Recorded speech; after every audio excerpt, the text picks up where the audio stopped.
Alors, dans cet exercice 3, il faut créer une fonction carré 3 qui prend 4 arguments, x, y, qui seront des coordonnées, taille et couleur.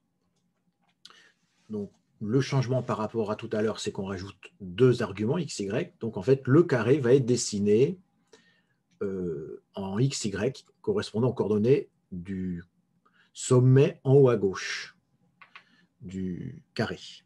Alors, on peut s'inspirer, bien sûr, de ce qu'on a fait précédemment. On va l'appeler carré 3.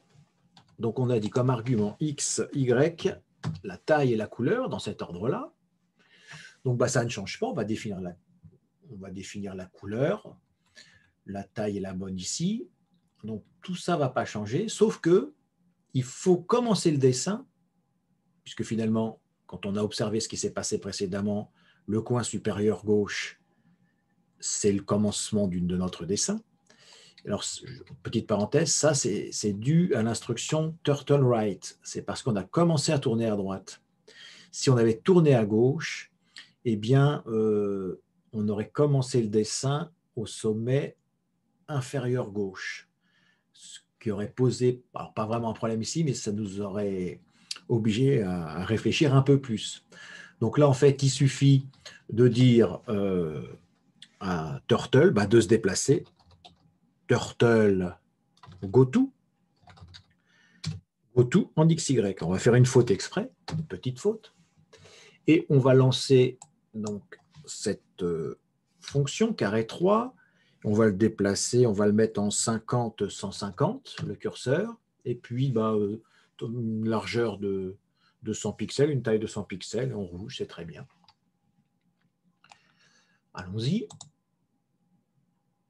Alors là, on se dit, mais qu'est-ce que c'est que ce foutu segment qui se dessine en plus en noir? Eh bien, tout simplement, c'est la première instruction de votre fonction, c'est le turtle go to xy. Donc la tortue se déplace au point de coordonnées xy. Et en se déplaçant, elle écrit. Et pour éviter ça dans ce module turtle, vous savez bien qu'il faut écrire une instruction qui s'appelle turtle up. Pour lever le crayon de la feuille, on va en XY et on baisse le crayon. On recommence. Et là, on s'aperçoit, voilà, on l'a vu, le petit mouvement là où le crayon était levé, ça dessine exactement ce qu'on souhaitait.